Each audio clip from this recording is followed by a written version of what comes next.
चलिए दोस्तों, आपको लिए चलते हैं कर्णपुर विधानसभा। यहाँ पर चुनाव की सरगर्मियाँ अब तेज हो चुकी हैं। बीजेपी पार्टी के प्रत्याशी सुरेंद्र पाल सिंह टीटी का जो प्रचार प्रसार है वह गांव गांव डाणी डाणी तक पहुंचने लगा है। काफ़ी लंबे समय से वे अपने प्रचार प्रसार में जुटे हुए हैं। और दूसरी ओर अगर हम पार्टियों की बात करें तो कांग्रेस पार्टी के द्वारा अभी उम्मीदवार जो वह नहीं उतारा गया है, लेकिन बीजेपी पार्टी के उम्मीदवार सुरेंद्र पाल टीटी लगातार जनसंपर्क गांवों के अंदर कर रहे हैं। प्रत्याशी के द्वारा जब प्रचार प्रसार गांव के अंदर किया जाता है, संपर्क किया जाता है, तो इस बात का खास रूप से वे ध्यान रखते हैं कि कोई व्यक्ति किसी पार्टी से नाराज है तो उसे अपनी ओर आकर्षित करना, अपनी पार्टी में शामिल करवाना।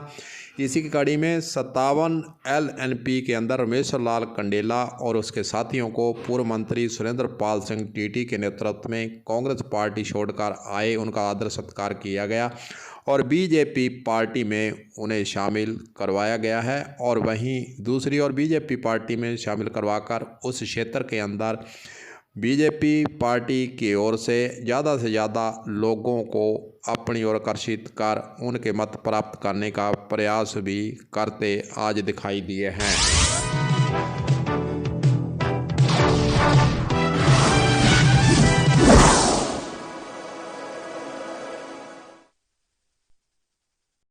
कर्णपुर विधानसभा की बात करें तो दिलचस्प बात यह भी है और आम लोगों के बीच चर्चा भी है कि सुरेंद्र पाल सिंह टीटी जो कि पुराने नेता हैं और एक बार पहले भी मंत्री रह चुके हैं और अब जीत के बाद मंत्रिमंडल में उनको लेना लगभग तय माना भी जा रहा है। इसीलिए लोगों के अंदर सुरेंद्र पाल टीटी की चर्चा हर गांव के अंदर, हर डाणी के अंदर हो रही है कि बीजेपी पार्टी की ओर से उन्हें मंत्री बनाया ही जाएगा और इस क्षेत्र के अंदर विकास ज़्यादा से ज़्यादा होने के रास्ते भी खुलेंगे। इसीलिए लोगों का रुझान उनकी तरफ बढ़ता नज़र जरूर आ रहा है और लोगों के बीच में चर्चा भी इसलिए हो रही है कि सुरेंद्र पाल सिंह टीटी की सरकार बीजेपी पार्टी आ चुकी है और कहीं ना कहीं उन्हें सरकार बीजेपी की राजस्थान के अंदर होने का फ़ायदा भी विधानसभा चुनाव के अंदर होता दिखेगा। ऐसी चर्चा हर गांव के अंदर लोगों के बीच में चल रही है।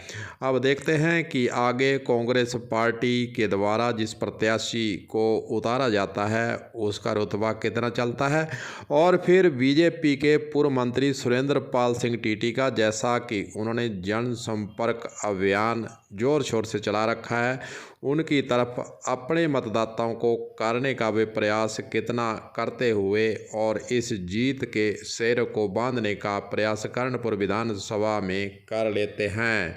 जो भी हो, देखते हैं आगे प्रचार प्रसार के दौरान दोनों पार्टियों या फिर निर्दलीय प्रत्याशियों पर लोगों का भरोसा किस पर ज़्यादा कर्णपुर विधानसभा में जताया जाता है। कलम न्यूज़ के लिए गुरदेव सिंह सैनी की खास रिपोर्ट।